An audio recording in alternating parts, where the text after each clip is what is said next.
sa ating lahat. Ayan, Sir Willipat, good morning. Sa team, good morning din po. Ayan, ito po yung si tatay na humihingi ng pambili ng lambat. Ayan, tay, anong pangalan niya? Jose. Tatay Jose. Ilan taon na po kayo? 68 mag-69 sa ulo. Malapit na. Advance po. Ayan. Tay, ilang, magigisda po ba talaga kayo? Ilang taon na po kayo nung nag-start kayo mangisda? 12 anyos pa lang. 12 anyos pa lang. So, tay, anong kinabubuhay nyo? Yun na rin, pangingisda. Okay. Ngayon, tay, may bangka ka naman. Meron sarili. Problema mo ay lambat lang. So, ngayon habang wala kang lambat, anong tawag doon? Nakikisama ka lang muna. Di ba ganun yung mangingisda? Ano pa? Ayan. Siya po si Tatay Jose. Anong apelido niya? Lasal. Dasal. Dasal? Okay. Ilan po anak niyo? Siya mo yan. Siya ang puro may pamilya. Ay, grabe. Ang dami. Sir, ano daw? Sir Robel, 9 ang kanyang siblings. Ang pagkakadami. Ayan. Pero, parang tatay, sa edad nyo naman, hindi naman halatang 68. 68 ba? Ayan. Kasi kumbaga, hindi naman siya masyadong sa... Hindi ata stress, mama. Tatay, hindi ka ba stress? Ako stress tayo eh.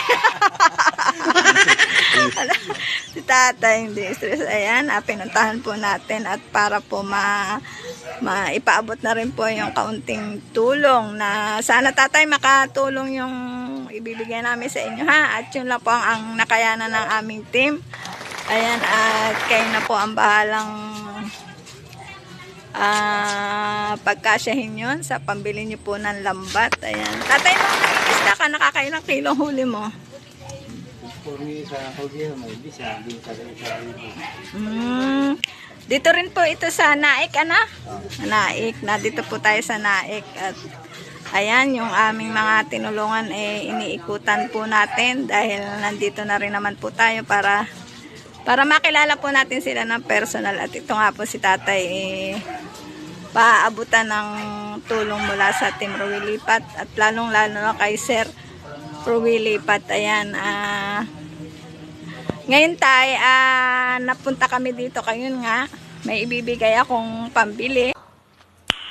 Nice. Ito yung bahay mo tay.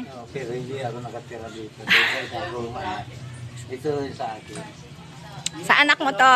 Sa akin mo, sa anak ko nakatira. Pero saan yung bahay mo? Ito nga, pero doon ako sa isa kong anak nakatira. Buti pa si tatay anli ang bahay. Dahil bahay ni tatay. Oo, iba talaga sir pag maraming anak-anak.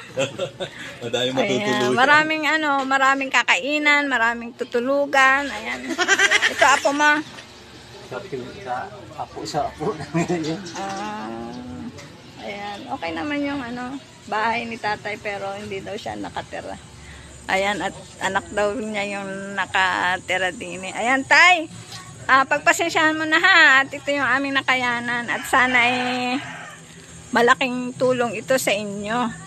Ayan, at kahit paano ayan, iaabot na po natin yung... Naku, nawala pa tatay. Mawawala ba ata yung Ito, ayan tay, tanggapin mo. Yan, 1,000. 2 milyon. Hindi, 2,000 lang yan, char. At saka, yan, 500. Ayan, tay. Ang yan ng, ng malaki sa inyo. At kung sakali namang, balitaan mo naman kami kung anong nangyari dyan. Kung nakabili ng lambat, o basta. At saka, sana yung unang huli mo, sa pamagitan niya ng kinabutan pambiling lambat, pwede bang makita namin pag araw ng Friday, akyatan, ayan, or pwede rin i-video ng anak mo para maganda yung ganun Pagkita yung pagmamalagaya ko pa pag-video. Ayan, pa-video mo, kahit nasa planggana siya, pa-video mo lang kahit ilang seconds lang, isang 3 minuto, ganyan, para isisend naman yung kay TV. So para maparating din sa amin. Ano po? Ayan, maraming salamat. Maraming Tay. salamat. Ayan, congrats tayo. So ay nanalo na 2,000 pesos. Ayan. Yan, mula po yan sa tulong ng Team Ruilipat at lalo na kay Sir Ruilipat. Ayan, pasalamatan. Maraming salamat, sir.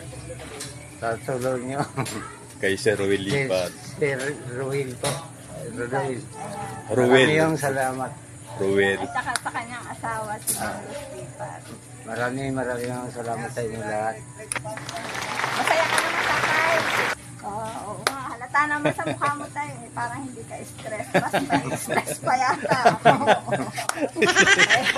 Ayan, yan na po. Team Ruel Lipat. Siya po si tatay Jose Dasal na yung humiling ng lambat ay atin na pong naipaabot sa kanya. Ayan, at siya po ay nagpapasalamat. Maraming salamat po, sir. O, babay ka na tayo. Babay ka na. Bye-bye, sir. Babay, ayan.